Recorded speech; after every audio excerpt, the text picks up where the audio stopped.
الدين علماء عاملين فقهاء والمحدثين والقراء والمفسرين وسادات الصوفية المحققين أجمعين أن الله يغفر لهم ويرحمهم ويعلي درجات في الجنة وينفعنا بركاتهم وأسرارهم وأنوارهم وعلومهم ونفحاتهم في الدين والدنيا والآخرة.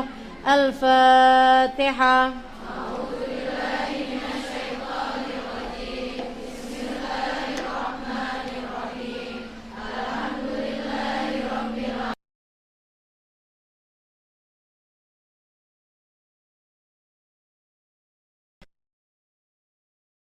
Bin Zain Al-Habsyi dalam kitabnya Risalah Al-Jami'ah wa minal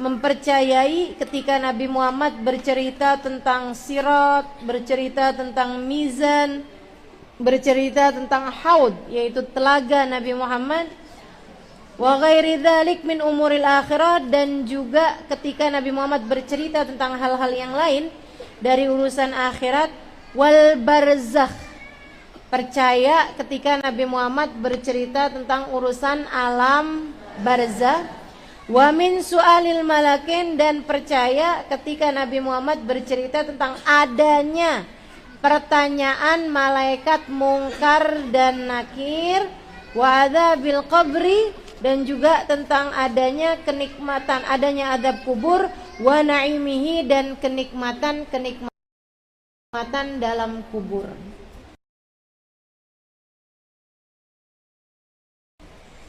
Jadi Bu, Nabi Muhammad cerita bahwa kita kalau meninggal dunia tuh butuh nggak kayak tikus mati, nggak kayak binatang mati. Binatang kalau mati udah kelar tuh butuh. Maka itulah Sayyidah Rabi'ah Al-Adawiyah pernah pergi ke pasar ngelihat tukang sate pingsan. Bukan karena belum makan. Sekarang nih kadang-kadang di majelis suka ada yang pingsan. Ini pingsannya orang di majelis nggak sama pingsannya Sayyidah Rabi'ah Al-Adawiyah, ya. Kalau Rabi'ah Al-Adawiyah pingsannya itu karena memikirkan urusan akhirat, datang hatinya yang bergejolak, kemudian sampai beliau pingsan gitu. Nah kalau orang di majelis kayaknya pingsan perkara belum makan dah. Teman-teman sekalian, Sayyidah Rabi'ah lihat sate, orang jualan sate pingsan. Akhirnya dibawa kan, sampai beliau sadar. Ketika sadar ditanya, mengapa engkau pingsan wahai Rabi'ah? Katanya Rabi'ah, ya Allah, mendingan kita jadi kambing aja dah. Mendingan saya jadi kambing, kata Rabi'ah. Kenapa gitu? Kalau kambing itu dia mati, habisnya mati, dagingnya dipotong-potong, kemudian dibakar dalam keadaan mati.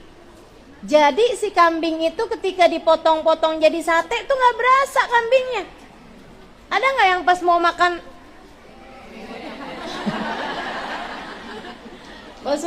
dia nyaut gitu kan? Awas lo makan gue makan balik lo. Nggak ada kan? Binatang itu teman-teman kalau udah mati udah tuh nggak berasa apa-apa. Kata Rabi'ah, sementara kita ini manusia, kalau hidup kita tidak dalam keadaan yang terjaga, kita mati, dibangkitkan Allah dalam alam kubur, kemudian mendapatkan imma naimul jannah wa imma naimul qabr wa imma adzabil qabr. Ada yang mendapatkan nikmat kubur, ada juga banyak juga yang mendapatkan azab kubur. Na'udzubillah Sayyidina Utsman, ibu-ibu sekalian, Utsman bin Affan, itu tiap lihat kuburan beliau nangis. Tiap lihat kuburan nangis. Tiap lewatin kubur nih, pokoknya nangis dah judulnya Sayyidina Utsman. Sampai membuat penasaran pelayannya. Beliau bertanya, si pelayannya nih nanya nih sama Sayyidina Utsman. Wahai Tuan, saya lihat engkau kalau baca Al-Quran tentang neraka belum tentu nangis. Saya lihat engkau kalau ada apa-apaan, bencana dan lain sebagainya belum tentu nangis. Tapi kenapa engkau setiap lihat kuburan engkau nangis, wahai Tuan? Sayyidina Utsman menjawab, fa inni tadakkartu, karena sesungguhnya aku teringat ucapan Nabi besar Muhammad, al-qabru awal manzil min manazilil akhirah wa akhir manzil min manazilid dunya, faman naja minhu fama ba'dahu aisar wa man lam yanju minhu fama ba'dahu asyad. Kata Sayyidina Utsman, saya tiap lihat kuburan saya nangis, tiap lewat kuburan saya nangis karena saya ingat sabdanya Nabi besar Muhammad, kuburan adalah pos terakhirnya dunia dan sekaligus rumah pertama dari rumah akhirat. Kuburan kamu tuh rumahmu yang sesungguhnya dari dunia ini, ya kuburan itu. Siapa yang selamat di kuburannya, kata Nabi Muhammad, yang sesudahnya bakal jadi lebih gampang. Dan siapa yang gak selamat di kuburannya, yang sesudahnya bakalan jadi lebih berat. Mudah-mudahan Allah selamatkan semuanya. Amin. Amin. Terutama yang gak dapet tenda nih, lebih saya doain lagi dah. Ntar yang di tenda pada mundur semua ya. Iya, nggak apa-apa, kepanasannya di sini aja. Ntar sana-sana nggak lagi panasan, insyaallah. Teman-teman sekalian yang saya muliakan, jadi itu kuburan itu tempat pertamanya akhirat dan juga tempat terakhir di dunia kita ini. Masih di dunia sih, kita aja kelihatan kuburan, kan ada di dunia ya. Akan tetapi teman-teman, hakikatnya sudah tidak di dunia lagi. Udah merupakan tempat pembalasan. Kuburan itu. Kuburan itu udah tempat pembalasan. Makanya nih, mudah-mudahan kita jadi orang-orang yang dibahagiakan dalam alam kuburnya. Amin. Kata Allah dalam Al-Quran, A'udzu billahi minasyaitonir rajim. Innal abrar lafi illiyin, innal fujar lafi sijjin, ya. Jadi orang-orang baik itu sama Allah di kuburnya ditempatkan di illiyin. Illiyin. Sementara orang nggak baik, nggak benar, orang-orang yang durhaka sama Allah atau yang mati nggak bawa iman, itu sama Allah ditempatkan di sijjin. Teman-teman sekalian, jadi itu yang dikubur situ tuh, itu cuman jasadnya doang. Jasadnya aja di situ. Sementara ruhnya itu dikumpulkan di tempat, kalau orang-orang mukmin dikumpulkan di illiyin. Kalau dia adalah orang yang durhaka, dia adalah orang yang dimurka sama Allah Subhanahu wa taala, dia adalah orang yang tidak beriman kepada Allah Subhanahu wa taala, diturunkan di sijjin namanya. Tempatnya itu namanya sijjin. Saudara sekalian, itu tempat yang gak enak banget dah pokoknya. Berada dalam murka Allah Subhanahu wa taala. Dari sejak hari pertama masuk kuburan, kalau ada orang nih dimasukkan ke dalam sijjin, ya, dimasukkan di tempat penyiksaan arwah. Arwah-arwah tuh dikumpulkan, disiksa.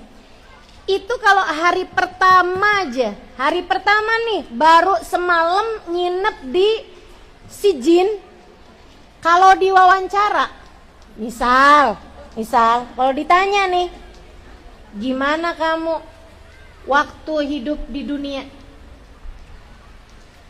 Andai dia waktu hidup di dunia tuh misalnya 70 tahun, senang terus hidupnya. Andai waktu di dunia tuh dia hidupnya senang terus. Meskipun gak ada dah orang 70 tahun hidup di dunia senang terus.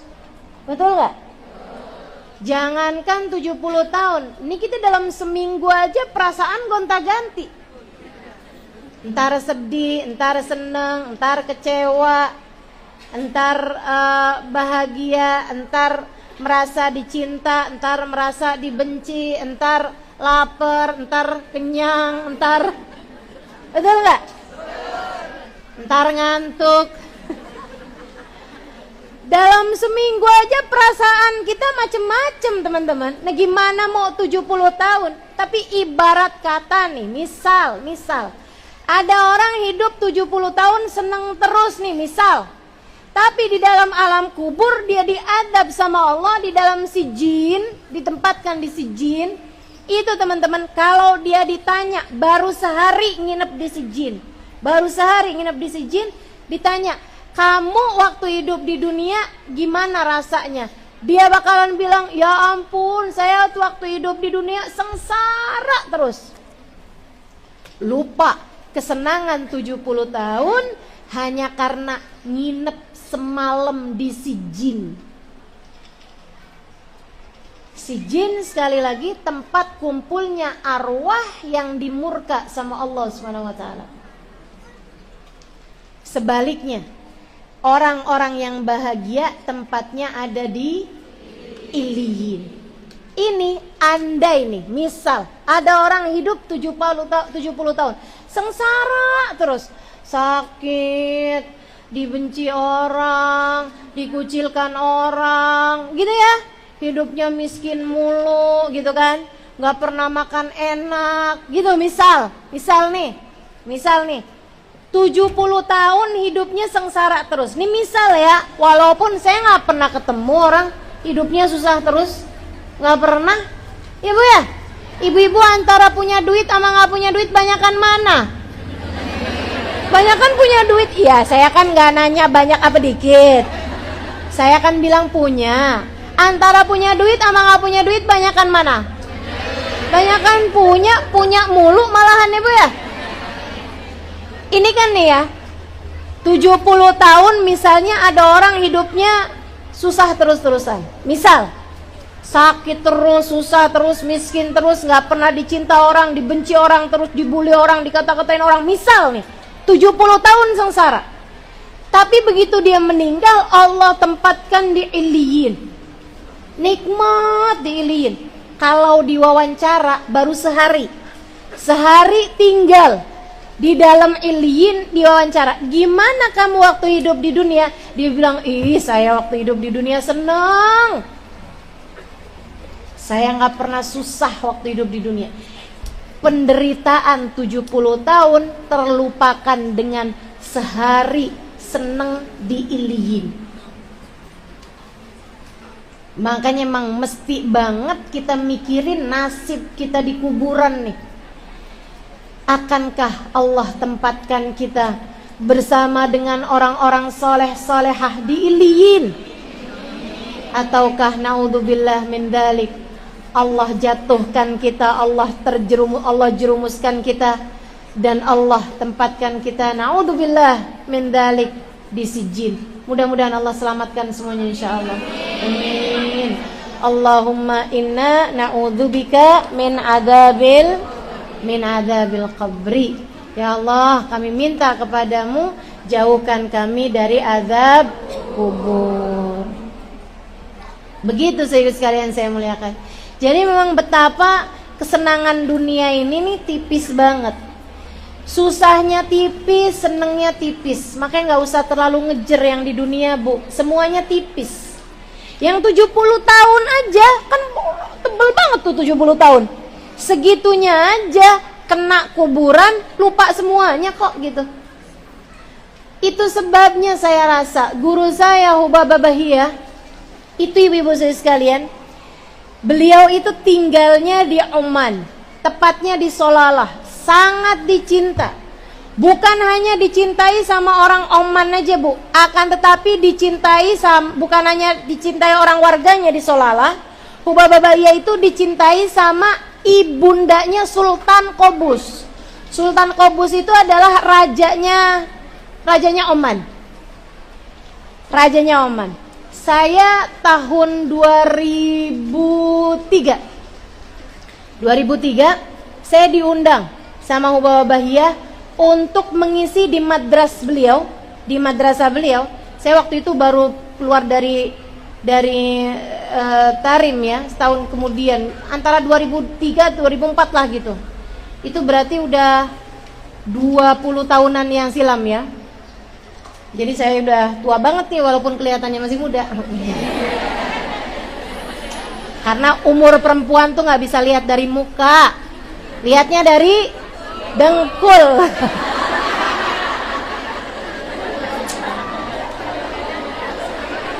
Ketahuan banget dah umur saya nih, nggak bisa dilihat dari mukanya. Saya tahun 2003, itu 20 tahun yang lalu, saya udah diundang ngajar. Diundang ngajarnya di luar negeri pula ya. Saya pikir-pikir kayaknya pinteran saya dulu dah daripada sekarang. Masya Allah. Itu teman-teman, saya diundang ke Solalah dan saya baru tahu ternyata orang sana itu hampir rata-rata kagak ada orang miskin.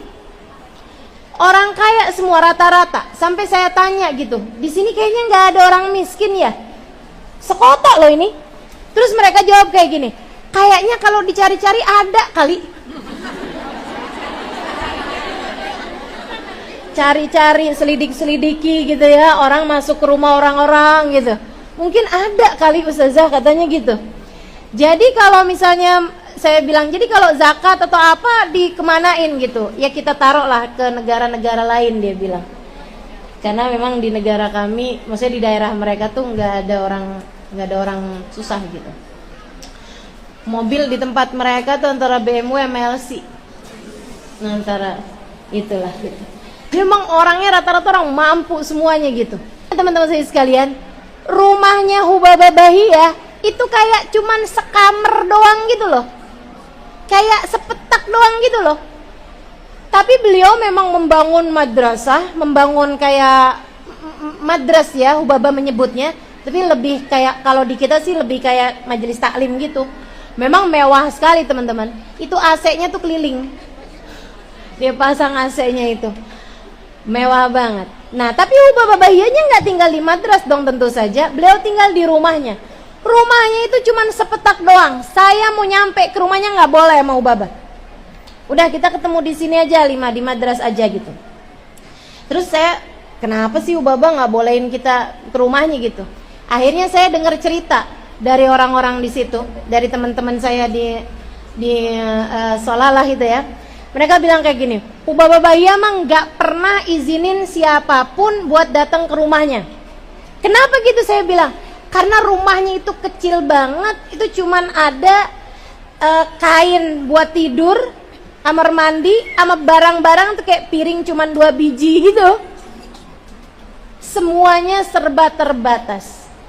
Lah emang kenapa gitu? Hubabah miskin? Miskin iya, tapi miskin beliau seperti yang katanya Sayyidah Aisyah tentang kemiskinannya Nabi besar Muhammad sallallahu alaihi wasallam. Inna ju'a alan nabi ikhtiyara. Sesungguhnya laparnya keluarga Nabi, miskinnya keluarga Nabi adalah pilihan hidup yang mereka pilih untuk diri mereka sendiri. Kalau mereka pilih kaya, niscaya Allah pasti akan membuat mereka kaya raya. Tiap punya apaan, Hubabah Bahiyah tuh sedekahin. Tiap ada uang, sedekahin. Tiap ada uang, sedekahin gitu kan. Kemudian beliau bangun madrasnya itu, jadi orang kasih uang, ya udah dibuatkan majelis taklim gitu. Tapi beliaunya sendiri tinggalnya di situ. Sampai orang-orang Oman tuh kayak gemes gitu, karena Hubabah Bahiyah adalah orang yang sangat mereka hormati, sangat mereka cintai, sangat mereka sayangi, dan orang yang doanya mustajab, ulama, perempuan, begitu kan? Jadinya mereka pengen banget menghormati Hubabah Bahiyah dan membangunkan buat Hubabah Bahiyah rumah yang besar. Mereka pun kemudian bilang sama Hubabah Bahiyah, Hubabah bangun rumah dong. Kata Hubabah, udah gak usah. Lama-lama lagi, Hubabah kita bangunin ya rumahnya. Enggak. Ya udah gini aja Hubabah, kita bangunin rumah buat Hubabah nggak usah tahu-tahu, tapi pokoknya kalau udah jadi Hubabah mau pindah ya. Ogah. Mereka kan bingung jadinya kan. Ya ampun Hubabah, ayo dong Hubabah. Gimana dong, kami kan malu Hubabah. Kalau ada ulama-ulama dari mana-mana pengen ketemu sama Hubabah, kan kita malu gitu. Masa kita kayak nggak hormat sama ulama, kita udah punya ulama nggak digenahin gitu. Sampai rumahnya sekecil itu kan kita malu nih Hubabah, kata orang-orang nih. Orang-orang di Solala sana. Akhirnya lama-lama Hubabah tuh udah lama gitu nggak jawabin pertanyaan orang. Kapan waktu tanya lagi, Hubabah kita bangunin rumah ya buat Hubabah. Kata Hubabah, udah. Maksudnya Hubabah? Ya saya udah lagi bangun. Di mana Hubabah? Jalan apa? Jalan apa? Nomor berapa? Deket apa? Kata Hubabah, ya saya udah lagi bangun di dalam kubur saya. Kalian saya kasih tahu, kalau mau nyenengin saya gampang.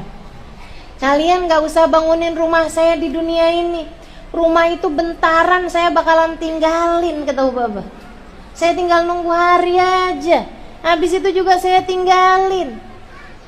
Kalian kalau mau bantuin saya, biarkan saya membangun rumah saya di surga. Saya kepengen jadi orang yang kubur saya terang dengan amal ibadah pada Allah Ta'ala. Jadi biarkan saya sibuk dengan akhirat saya, jangan ganggu-ganggu saya. Tuh Hubabah ya, lagi bangun katanya rumah di surga, lagi bangun katanya rumah di kuburan. Teman-teman saya ikut sekalian, nih kalau diibaratkan rumah kita, kuburan itu adalah rumah kita, coba pikirin nih.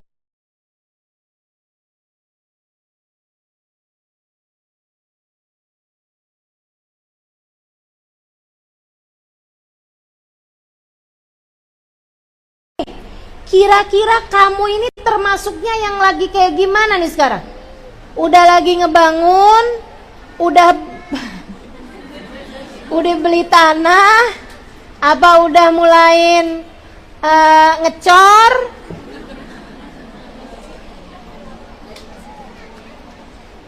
Atau bahkan belum punya apa-apa teman-teman? Karena selama ini sibuknya sama urusan-urusan dunia yang ya beberapa lama lagi juga bakalan kita tinggalin. Selamatkan kita semua. Mudah-mudahan Allah jadikan kuburan kita raudhah min riyadil jannah. Mudah-mudahan Allah bahagiakan kita dalam alam kubur kita nanti insyaallah. Amin ya rabbal alamin. Amin ya rabbal alamin. Dan teman-teman sekalian, kita tuh kalau masuk kubur itu pertama-tama diapain nih Ustazah kita nih kalau masuk kuburan nih ya. Itu tuh awal kali nih, teman-teman kan kemarin udah saya ceritain tuh bahwa kalau ruh kita tuh dicabut, itu kan ruhnya dibawa nih naik ke atas. Habis itu kemudian diturunkan lagi tuh ruhnya. Itu diturunkannya juga ada yang apa tuh? Druk gitu ya. Turunan dengan kasar gitu, jadi pada sakit semua tuh. Ada juga yang diturunkan dengan lembut, bisa lihat semua. Baik muslim, mukmin, baik yang dicinta ataupun yang dimurka sama Allah. Kalau meninggal dunia nanti tuh kita bisa lihat saat jasad kita itu sedang diperlakukan apapun sama orang hidup. Itu kita bisa lihat teman-teman. Bisa lihat tuh. Jadi nanti, nih dengerin saya nih. Kalau kamu sambil pejem mata, kayaknya lebih bagus lagi deh. Nanti akan datang waktunya, kamu akan melihat satu jasad terbujur di atas sebuah tempat, di atas dipan, kamu akan lihat jasad tersebut. Kemudian kamu akan berpikir, dulu wajah itu adalah wajah saya. Dulu tangan kaki itu adalah tangan kaki saya. Dulu saya bilang rambut itu adalah rambut saya. Dulu saya bilang badan itu adalah badan saya. Sekarang ia sudah bukan milik saya lagi. Jadi kamu udah di luar badan kamu dan akan lihat jasad yang pernah dipinjamkan Allah sebagai badanmu waktu hidup di dunia. Akan datang waktunya, Bu. Akan datang waktunya. Kapan? Wallahu a'lam. Tapi seberapa lamanya waktu itu termasuknya waktu yang sedikit dibanding dengan lamanya kamu nanti di dalam alam kubur, apalagi lamanya kamu nanti di negeri akhirat. Ya Allah, ya Allah. Tangan saya tuh, kaki saya tuh, hidung saya tuh, muka saya tuh yang tiap hari saya cuci pagi, cuci malam. Habis itu saya gosok-gosok, saya bersihkan. Habis itu saya pakein krim, no dia no mukanya. Udah bukan punya kita lagi. Udah bukan punya kita lagi. Apalagi barang-barang kita, teman-teman. Badan kita aja bukan punya kita kok. Akan datang waktunya.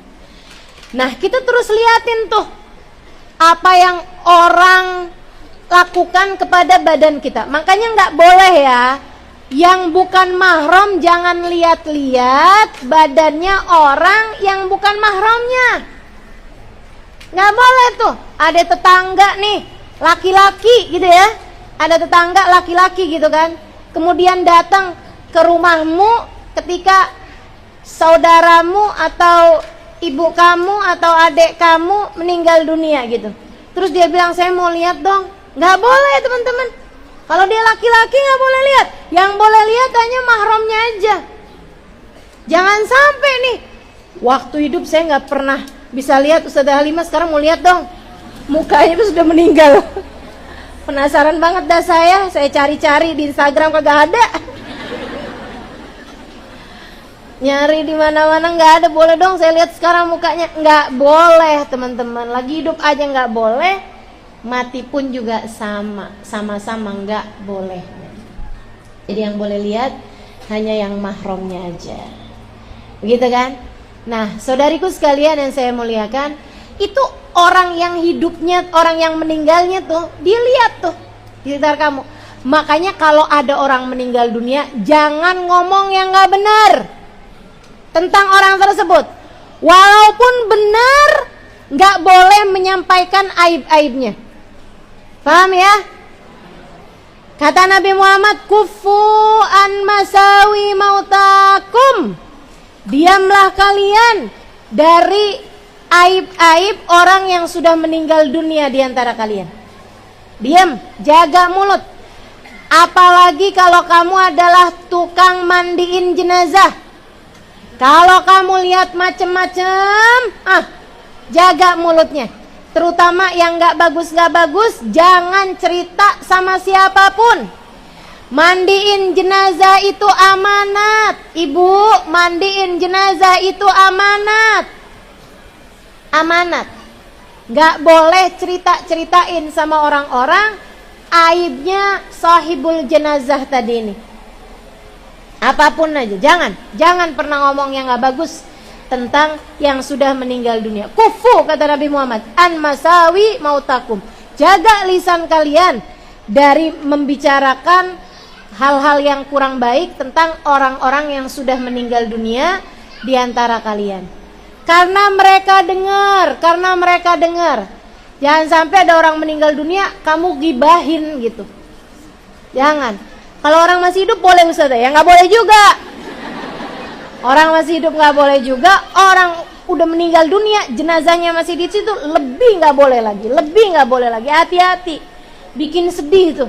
Karena dia dengar, teman-teman. Nih kalau saya nih, ibarat ada orang di belakang nih lagi ngomongin saya nih, misalnya gitu ya, saya nggak dengar, betul nggak? Jadi silahkan. Enggak ya. Misalnya ada yang ngomongin saya gitu kan, di sini bisik-bisik nih, saya nggak dengar. Tapi kalau saya meninggal dunia, biar kata orang di luar negeri lagi ngomongin saya dengar. Gitu tuh. Itu bukan hanya orang soleh-soleha, enggak, semua orang, bahkan orang kafir sekalipun, teman-teman, kalau masih belum dikuburin tuh rohnya itu masih di sekitar situ dan dia dengar omongan semua orang tentang dia. Makanya jahat banget tuh kalau sampai ada orang meninggal dunia diomongin yang nggak enak gitu kan. Dia mati loh, bagus kan ya.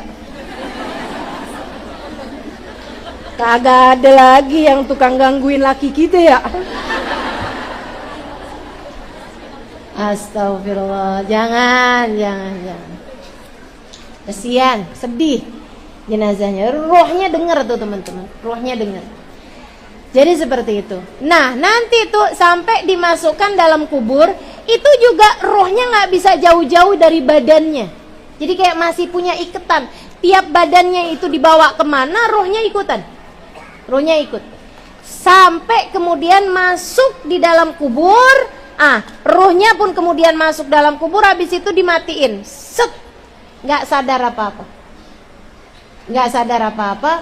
Nanti kalau sudah 7 langkahan orang nguburin, itu dia baru dibangkitkan kembali rohnya, ya. Jadi rohnya aja teman-teman dibangkitin lagi. Saat itulah datang malaikat mungkar nakir. Maksudnya itu dibangkitin tuh yang beneran orangnya hidup lagi gitu, Ustazah? Enggak. Kamu jangan kebanyakan nonton film horor. Ngebayanginnya terus jadi pocong gitu kan. Terus jalan-jalan keluar di kuburan, gangguin orang gitu. Ya Allah. Teman-teman saya sekalian, nggak ada ceritanya. Itu bohong semua itu ya. Jadi Ustazah, orang kalau udah di dalam kubur nih Ustazah, nggak mungkin jadi arwah penasaran. Nggak mungkin. Gangguin orang gitu Ustazah, nggak akan teman-teman. Nih ya, saya kasih tahu, orang dalam kubur itu ada yang diazab, ada yang mendapatkan kenikmatan. Kalau dia adalah orang yang mendapatkan kenikmatan kuburan, orang-orang soleh, mereka hidup aja dalam keadaan soleh. Masa mau gangguin orang? Iya kan? Mereka mendapatkan kenikmatan kubur, kumpul bersama dengan orang-orang yang mereka cintai. Udah tuh gak ada urusan sama urusan di atas muka bumi ini. Mereka mendapatkan kenikmatan yang luar biasa. Sehingga sekalian saya muliakan, kalau dia diadab, boro-boro keburu ngisengin orang. Berarti Ustazah, yang orang suka ketakutan kayak ngelihat hantu ini apa segala macam tuh Ustazah, itu apa? Bohong teman-teman sekalian. Nggak ada. Bener loh Ustazah, ngelihat ada yang pocong, ada yang kuntilanak, ada yang gondoruo gitu, ada yang ini, ada yang itu. Teman-teman sekalian saya muliakan, enggak, hantu tuh bohong. Kalau kamu nggak percaya nih ya, mana ada hantu luar negeri sama hantu Indonesia beda-beda.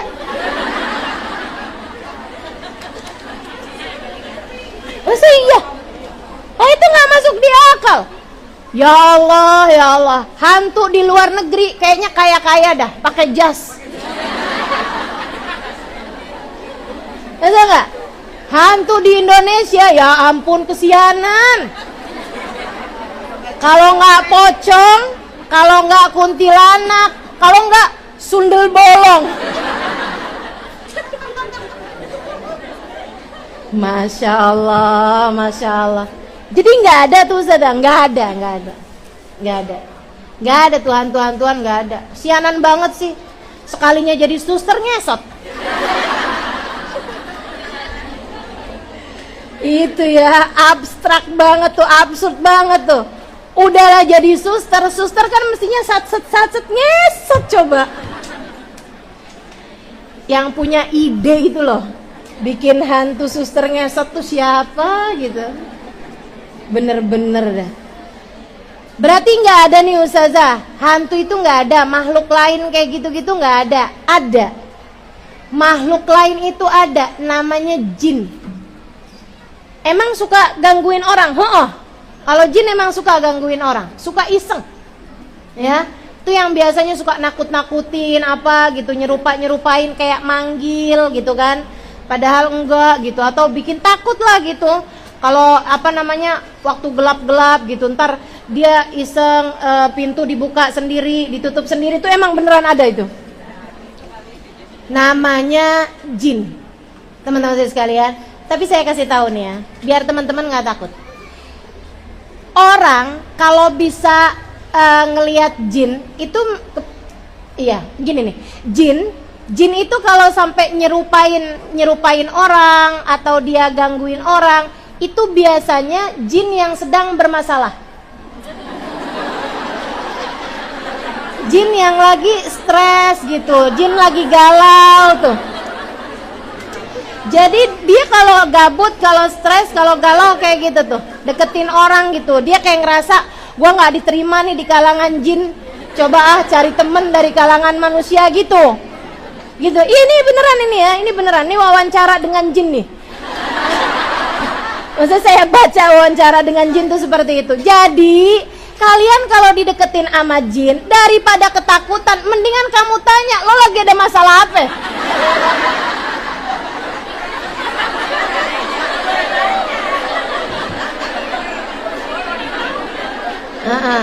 Yo, ada penampakan gitu kan. Daripada kamu ngibrit, mendingan kamu tanya, jin, lagi ada apa ente? Sini cerita sini. Gitu ya. Jadi nggak ada ceritanya arwah penasaran gentayangan tuh nggak ada, teman-teman, nggak ada. Udah percaya saya pokoknya. Nah itu, kita kemudian di dalam kubur tuh dibangkitkan. Dah pada saat itulah datang malaikat Mungkar Nakir. Dulunya malaikat Mungkar Nakir tuh kabarnya, ini saya sampaikan apa yang saya dapat ya, apa yang saya terima dari para guru-guru saya. Ini saya dengar dari Sayyidil Habib Umar bin Hafid. Dulunya kabarnya malaikat Mungkar Nakir itu tidak ada perbedaan antara datang kepada orang yang mulia dengan datang kepada orang yang nggak mulia gitu, yang taat ataupun yang maksiat, yang benar ataupun yang durhaka. Itu teman-teman saya sekalian nggak ada perbedaannya, sama-sama menyeramkan, matanya tuh nyamber kayak kilat gitu, bikin takut. Mukanya itu memang mengerikan, pegang gadah itu udah pasti. Itu standar SOP-nya para malaikat tuh. Iya, aturannya tuh memang selalu datang kayak begitu gitu. Kemudian dia akan bertanya, man rabbuka, gitu kan. Itu akan membawa pertanyaan-pertanyaan yang memang juga udah standar itu. Pertanyaan mereka memang standar juga, teman-teman. Jadi nggak ada ceritanya malaikat tuh, saya mau kreatif, nih kayaknya pertanyaannya nih agak perlu dimodifikasi. Nggak ada. Malaikat itu yaf'aluna ma yu'marun. Mereka hanya akan mengerjakan apa yang memang diperintahkan oleh Allah Subhanahu wa taala. Saudara sekalian, ini yang pernah disampaikan Nabi Muhammad kepada Sayyidina Umar bin Khattab. Kata Nabi gini, ya Umar, kaifa bika bimalakain? Wahai Umar, bagaimana nanti kamu kalau ngadepin dua malaikat? Mata mereka seperti kilat menyambar, suara mereka seperti guntur yang menggelegar, dan kamu akan ditanya, man rabbuka, ma imamuka, man ikhwanuka. Kasih tahu sama Nabi Muhammad pertanyaan-pertanyaan adab kubur itu seperti apa. Sayyidina Umar balik tanya sama Nabi Muhammad, Rasulullah, mohon maaf nih Rasul, apakah hari itu saya punya hati yang ini juga? Hari saya dalam kubur tuh hati saya yang ini apa bukan Rasul? Perasaan saya, jiwa saya yang ini apa yang lain? Oke, kalau badan saya nggak peduli, tapi rasa hati saya itu rasa hati yang ini apa yang bukan? Kata Nabi Muhammad, yang itu wahai Umar. Hatimu kamu bawa yang itu. Yang sekarang kamu bawa ini hatinya. Perasaan kamu tuh ini juga nih yang akan nantinya jawabin pertanyaan Mungkar Nakir. Katanya Sayyidina Umar, idan akfi syarrahuma. Idan akfi syarrahuma. Ya Rasulullah, kalau saya bawa hati yang sama juga kayak sekarang, idan akfi syarrahuma, saya akan bisa menghadapi keduanya. Kalau hati saya yang ini Rasulullah, nggak apa-apa, aman berarti saya. Kalau saya tidak menjadi orang lain, nggak apa-apa Rasulullah, saya akan aman, saya akan bisa menghadapi keduanya. Teman-teman sekalian, Sayyidina Umar meninggal dunia. Tentu beberapa tahun sesudah wafatnya baginda Nabi Muhammad alaihissalam, Sayyidina Umar kan meninggal juga. Nah, sesudah berapa lama dari Sayyidina Umar meninggal, ada salah satu dari orang yang waktu Nabi Muhammad nanya pertanyaan yang itu tadi tuh, itu dia hadir di situ. Dia ada di situ waktu Nabi Muhammad nanya, "Kaifa bika ya Umar bimalaken," dan lain sebagainya itu ya tadi itu ya. Dia ngimpiin Sayyidina Umar sesudah Sayyidina Umar meninggal. Jadi nanyalah dia, "Bagaimana keadaanmu wahai Umar ketika engkau ditanya sama dua malaikat seperti yang diceritakan oleh Nabi Muhammad?" Kata Sayyidina Umar, bener banget tuh yang diceritain Nabi. Saya didatangi dua malaikat. Dua malaikat tersebut matanya seperti kilat menyambar, suaranya seperti guntur yang menggelegar. Dia kemudian bertanya, "Man rabbuka?" Siapa Tuhanmu? Aku pun menjawab, "Rabbi rabbukuma." Bukankah Tuhan kita sama? Sayyidina Umar ngide-ngide jawabnya. Maksudnya kayak punya ide sendiri gitu buat jawab pertanyaannya. Sayyidina Umar nggak bilang Rabbi Allah gitu ya, Tuhan saya Allah. Enggak. Ditanya balik sama Sayyidina Umar, bukannya Tuhan kita sama? Emang Tuhan ente berdua siapa coba? Malaikatnya tinggal yang tole-tolehan. Nih kok jawabnya nggak standar nih ya? Ya tapi benar gitu kan. Tanya lagi sama malaikat, "Ma imamuka?" Apa imam kamu dalam kehidupan? Jawabannya kan Al-Quran tuh. Makanya jangan jauh-jauh hidup dari Al-Quran teman-teman. Takutnya nggak bisa jawab kalau ditanya ma imamuka. Akhirnya ditanya, "Ma imamuka, apa imam kamu?" Dijawab Mas Sayyidina Umar, Imamaku mak, bukankah imam saya adalah imam kalian berdua juga?" Apa pendapatmu tentang seseorang bernama Muhammad? Oh iya, teman-teman. Jadi pertanyaan di akhirat nanti, di kubur nanti, itu bukan siapa nabimu. Enggak, tuh salah. Salah. Kalau kamu diajarinya dari kecil, pertanyaannya nanti siapa nabimu? Siapakah Tuhanmu? Apa agamamu? Siapakah nabimu? Itu enggak tuh. Pertanyaannya bukan siapakah nabimu teman-teman. Bukan. Hati-hati nih. Ini pertanyaannya menjebak nih. Bukan siapakah nabimu. Akan tetapi pertanyaannya nanti adalah, apa pendapatmu tentang seseorang bernama Muhammad bin Abdullah? Apa pendapatmu tentang Muhammad bin Abdullah? Itu hanya orang-orang yang waktu hidup di dunia punya cinta sama Nabi Muhammad yang bisa jawab pertanyaan mungkar nakir saat tersebut. Karena kalau misalnya orang itu gak punya cinta sama Nabi, biasa-biasa aja, diceritain tentang Nabi biasa-biasa aja, disebutin nama Nabi Muhammad biasa aja, waktu hidup di dunia jarang-jarang, hampir gak pernah sholawatan sama Nabi Muhammad, apalagi hadir di majelis-majelis maulid, dia kata bid'ah, dia kata gak sesuai sunnah, dia kata segala macem. Padahal kalau bicara sunnah, yang dimaksud sunnah adalah sunnahnya Nabi Muhammad. Sunnah itu artinya jalan hidup. Yang dimaksud dengan sunnah adalah sunnahnya baginda Nabi Muhammad alaihissalam. Teman-teman, kalau orang hidup gak punya cinta sama Nabi Muhammad, ketika ditanya apa pendapatmu tentang seseorang bernama Muhammad, dia akan balik nanya, Muhammad yang mana nih? Dia bingung Muhammad yang mana, sebab di hatinya sama aja baginya antara Muhammad tetangga belakang rumah sama Nabi Muhammad sallallahu alaihi wasallam. Makanya penting bolak-balik saya bilang, di mana-mana saya bilang, jangan pernah berani mati nggak bawa cinta sama Nabi. Jangan berani mati kalau nggak bawa cinta sama Nabi. Kamu bisa tertolak bahkan dari sejak hari pertama masuk dalam alam kubur. Hati-hati. Urusannya berat sama Nabi Muhammad alaihi wasallam. Jadi Sayyidina Umar ditanya dong, apa pendapatmu tentang seseorang bernama Muhammad? Sama Sayyidina Umar ditanyain, pendapat kalian berdua apa Anda? Pendapat saya sama pendapat kalian berdua. Menurut kalian berdua, Nabi kita Muhammad siapa? Nabi kan? Sama. Sampai dua malaikat tersebut habis selesai semuanya, dibalikin sama Sayyidina Umar semua pertanyaan tersebut.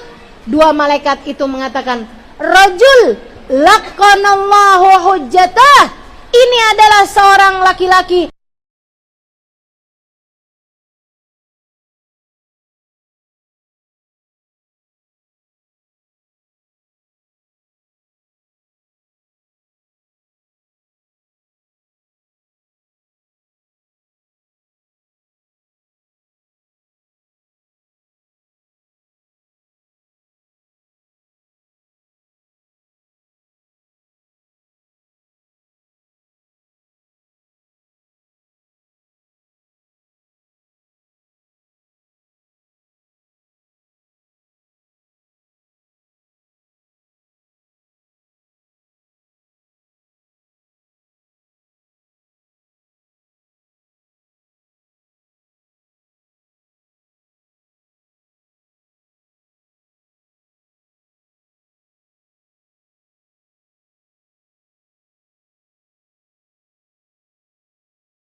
ikhwanuka. Ini guru saya Hubaba Nur pernah nyampein sesuatu yang bikin saya, ya Allah serem banget gitu. Hubaba Nur bilang, hati-hati hatimu jangan pernah benci sama siapapun orang mukmin. Hati-hati. Hati kamu Jangan pernah benci sama siapapun dari orang mukmin. Kamu jangan dah punya rasa benci sama siapapun. Mau dia ngapain aja di dalam hidup kamu, belajar buat maafin. Belajar buat maafin.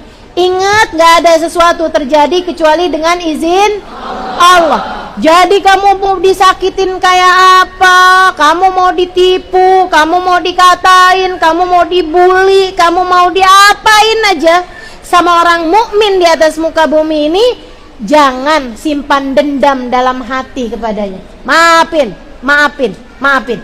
Kenapa gitu? Karena gini nih teman-teman. Dalam alam kubur itu ada satu pertanyaan, man ikhwanuka? Siapa saudara-saudara kamu?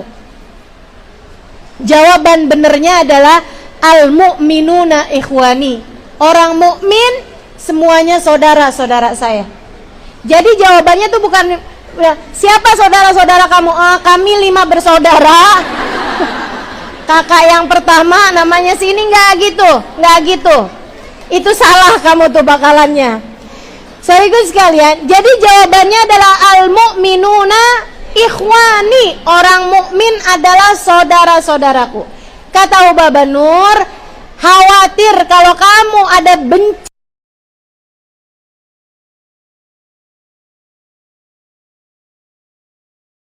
di hatinya,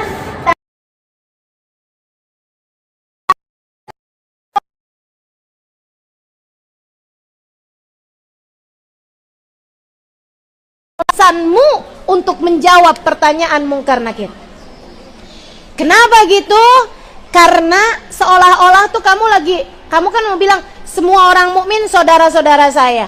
Si orang yang tadi kamu benci, yang kamu nggak bisa maafin tuh, dia akan bilang, siapa bilang?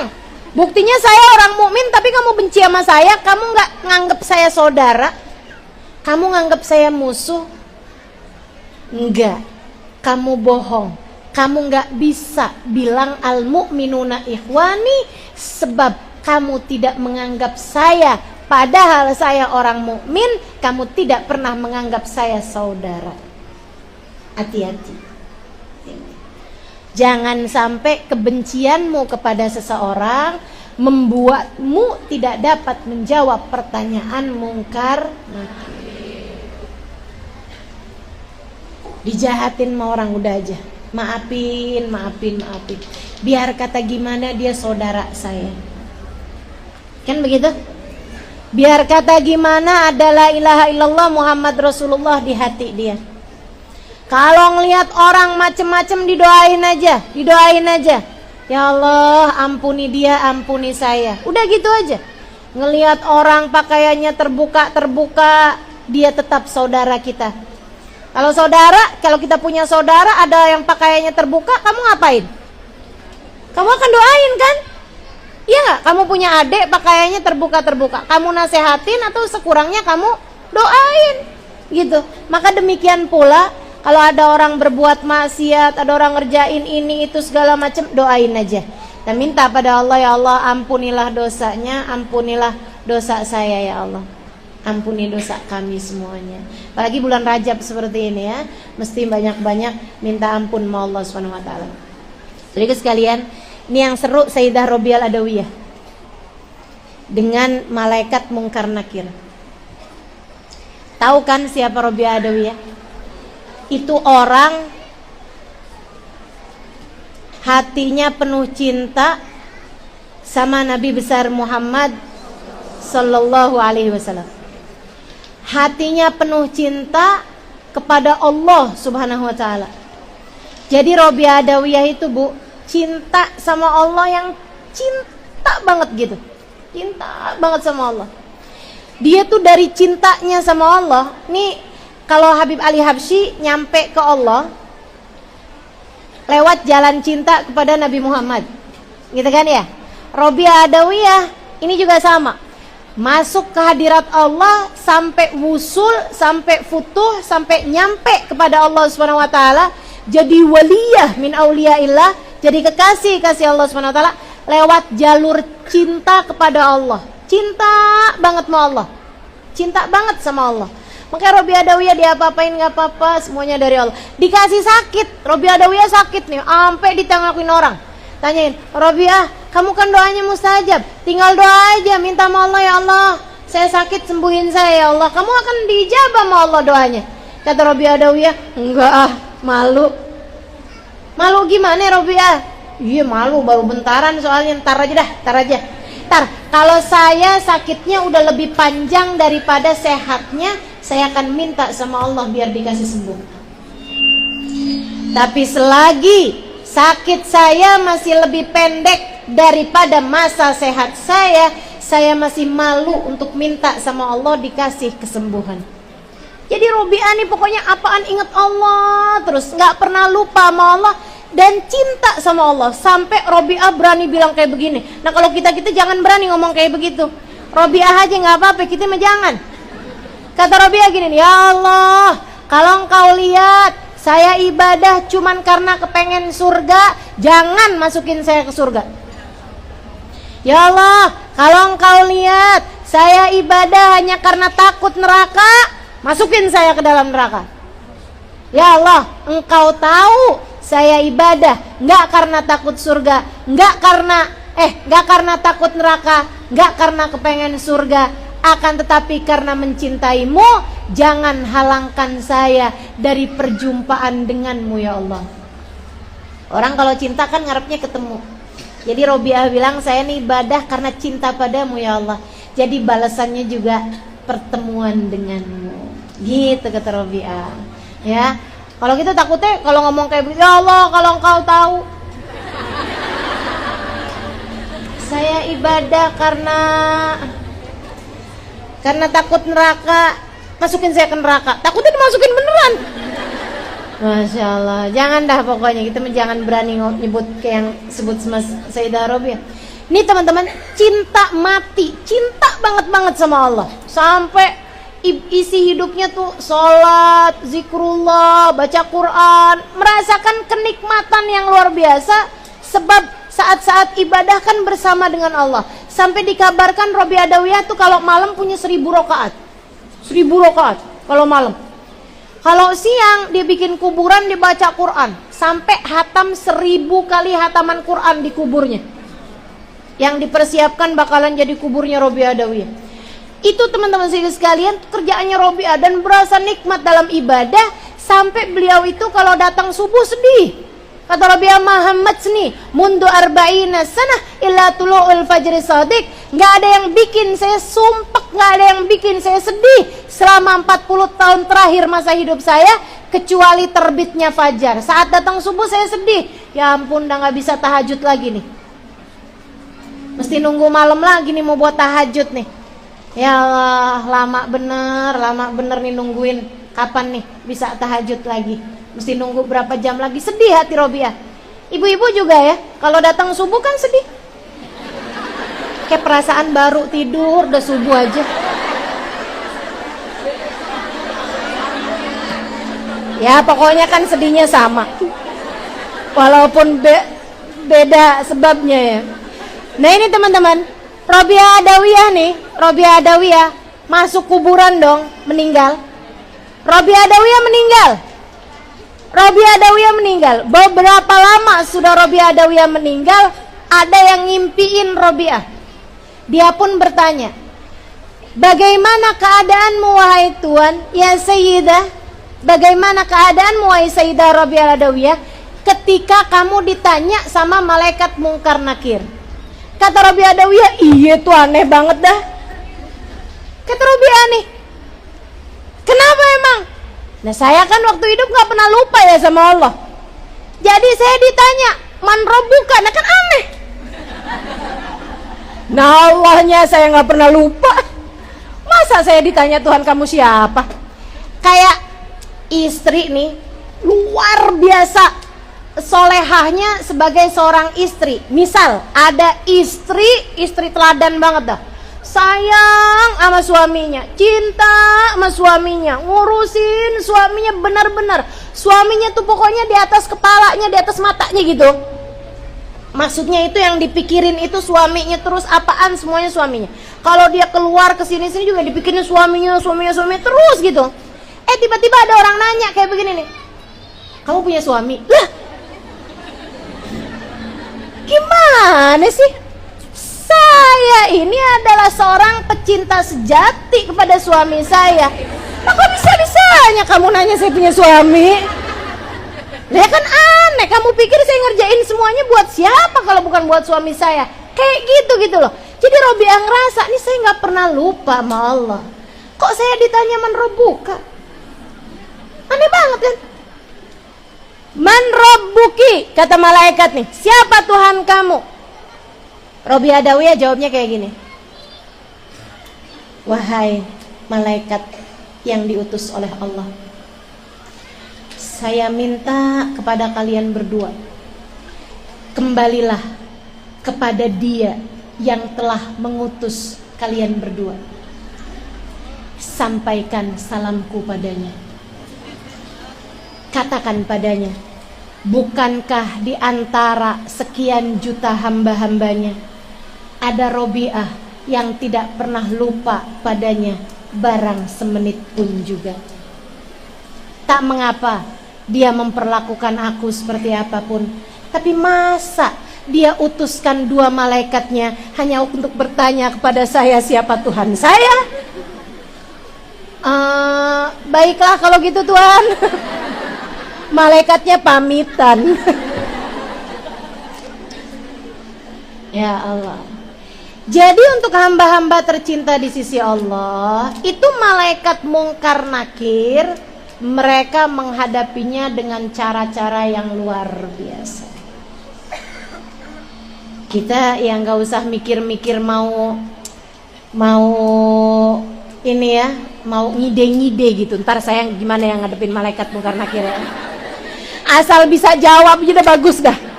Asal bener jawabannya tuh udah bagus. Karena kadang-kadang nih, Gubernur pernah cerita sama kami. Gubernur, orang-orang tuh kadang-kadang dari paniknya, dari takutnya, ketika didatangi malaikat mungkar nakir, itu dia akan ditanya, man rabbuka gitu kan, siapa Tuhan kamu? Dari takutnya dia jawabnya kayak gini, Tuhanku kalian berdua. Udah takut, panik, salah lagi. Aduh. Ya Allah. Mudah-mudahan Allah selamatkan kita insya Allah. Allah jadikan kita bisa menjawab pertanyaan mungkar nakir. Nah, abis selesai ditanya sama mungkar nakir, itu nanti ada perhitungan pertama, hisab pertama urusan sholat. Hati-hati. Makanya katanya Nabi Muhammad SAW, awal ma yuhasibuhul insan fi qabrihi shalah. Hitung-hitungan pertama orang masuk kuburan itu perkara sholat. Siapa yang sholatnya didapati sempurna, diterima sholatnya, diterima semua amal ibadah yang lain. Siapa yang didapati sholatnya kurang, sholat fardunya kurang, ditanya dia punya sholat sunnah berapa banyak. Nah, sholat sunnah itu bakal nambel sholat fardunya. Nah, kalau sholat fardunya udahlah nggak bagus gitu ya, kurang-kurang, sholat sunnahnya boro-boro, ada tuh ruwet tuh urusannya, ruwet. Ruddat bihi sairul amal. Ada banyak diantara hamba-hamba Allah sholatnya ditolak pula lah semua amal ibadah yang lain. Maka emang bener banget sholat itu adalah tiangnya agama. Mesti benar sholatnya nih. Ini bulan Rajab nih, bulan kewajibannya sholat di malam Isra dan Mi'raj. Yuk belajar lagi buat ngebenerin sholat kita. Kalau bisa usahakan ya sebisa yang kita bisa lah ya. Usahakan untuk sholat fardunya dikerjakan dengan berjamaah. Nggak di masjid, nggak di musola, di rumah nggak apa-apa gitu. Berjamaah 2 orang, 3 orang gitu. Ustazah saya tuh kagak ada siapa-siapa dah ustazah. Boleh nggak ustazah? Saya sholat berjamaah sama jin. Jadi saya niatnya nih berjamaah, kan ustazah bilang kan di sekitar kita kan ada jin, ada makhluk-makhluk yang lain gitu kan. Boleh nggak ustazah? Usolli fardhol maghribi 3 rakaat mustaqbilal kiblati imamatan lillahi ta'ala. Padahal kagak ada makmumnya nih. Terus nanti saya baca Fatihahnya keras gitu, baca suratnya keras gitu ustazah. Boleh apa enggak? Jangan, kecuali kalau kamu bisa lihat. Kecuali kalau kamu bisa lihat emang ada gitu. Emang ada di belakang kamu nih pada jadi makmum. Karena kamu bisa lihat juga belum tentu dia mau jadi makmum kamu. Takutnya malah dia bilang, ente yang jadi makmum sono, yang jadi imam. Takutnya kan gitu.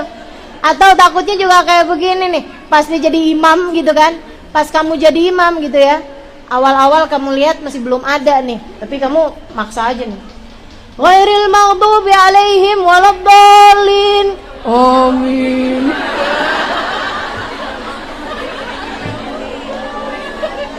Kita aja ntar bubar gitu ya. Ya Allah, ya Allah. Jadi gitu, benerin sholat. Nah, abis selesai itu teman-teman, udah perhitungan sholat ini udah mantap, udah bener. Nah, itulah diutuslah orang. Ada yang ke Iliyin, ada yang ke Sijin, gitu ya. Yang di Iliyin itu kumpul tuh, kita bisa ketemu tuh sama orang-orang yang sudah meninggal dunia. Ketemu tuh kita, bisa saling berziarah. Dan enaknya lagi, yang udah meninggal sama yang hidup banyakan mana? Manusia nih yang udah meninggal dari zaman Nabi Adam sampai sekarang sama yang hidup yang kamu kenal banyakan mana? Banyakan yang udah meninggal lah, dari zaman Nabi Adam sama yang kamu kenal sekarang. Kan banyakan yang udah meninggal. Jadi tuh, nih saya kasih tahu nih enaknya nih. Kalau kita diiliin, Allahumma ij'alna minhum. Amin. Kalau kita masuk di Iliyin nih, artinya kita sudah ada di alam tempat orang-orang sudah meninggal dunia ada di sana. Kalau kamu adalah orang yang dimuliakan Allah Subhanahu wa taala, bisa ada di Iliyin, kamu bisa datang berziarah, berkumpul, bertemu dengan orang-orang yang sudah meninggal dunia.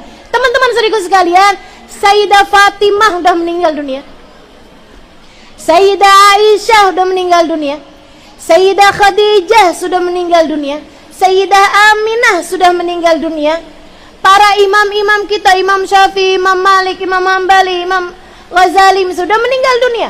Sayyidina Syekh Fahril Wujud, Syekh Abu Bakar bin Salim sudah meninggal dunia. Imamul Haddad sudah meninggal dunia. Habib Abdullah bin Abu Bakar Al-Idrus sudah meninggal dunia. Bahkan baginda kita Nabi besar Muhammad udah meninggal dunia.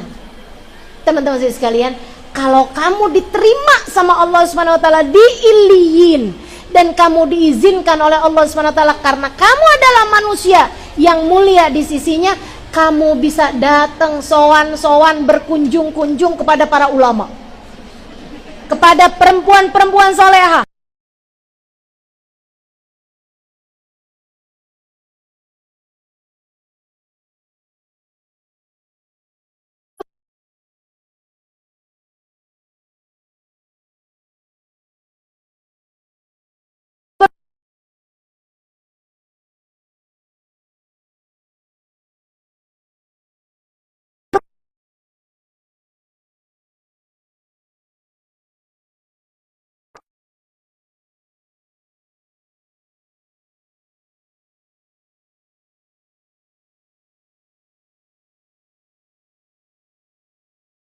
Kenapa gitu?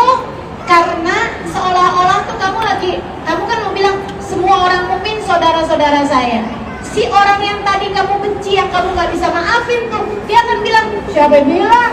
Buktinya saya orang mukmin tapi kamu benci sama saya, kamu gak menganggap saya saudara.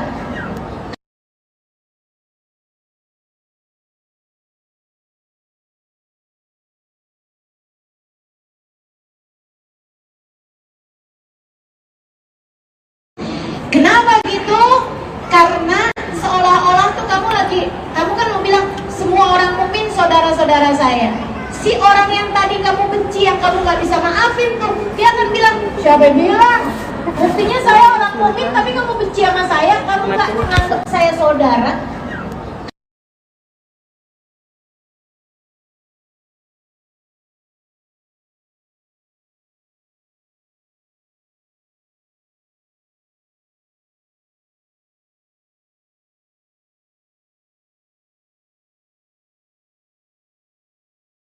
Ya, makanya pas dia keluar brojol tuh kan dia nangis tuh. Aduh takut, apaan nih gitu kan. Nangis dia, ketakutan. Tapi pas udah gede-gedean gini, ada gak yang mau balik rahim ibunya? Ih, sempit banget ya. Demikian pula kata Nabi Muhammad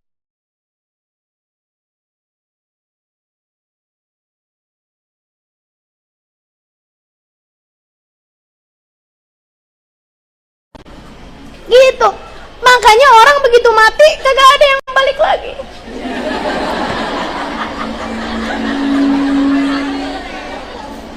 Iya kan? Agak pernah kan ceritanya, lah ente bukannya udah mati kemarinan? Udah sih kemarin, terus nggak betah. Dibalik lagi, ya Allah. Nah itu teman-teman saya sekalian, insya Allah mudah-mudahan kita jadi orang-orang yang dibahagiakan dalam alam kubur kita, gitu ya. Banyak-banyak minta ampun sama Allah Subhanahu Wa Taala dari segala dosa-dosa dan kesalahan-kesalahan kita.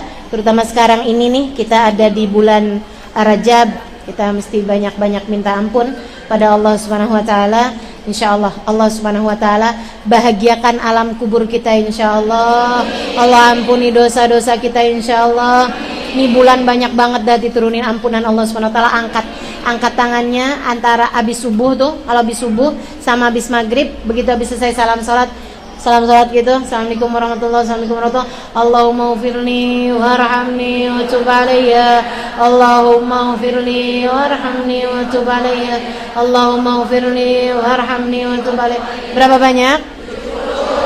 70 kali pagi, 70 kali habis maghrib atau habis isya, gitu ya. Banyak-banyak minta ampunan pada bulan-bulan yang seperti ini, jadikan sebagai bekal kita untuk menuju kepada alam kubur kita. Mudah-mudahan Allah merahmati kita semuanya, dijadikan kubur kita berisi dengan kenikmatan-kenikmatan di alam barzah, insyaallah. Amin ya rabbal alamin.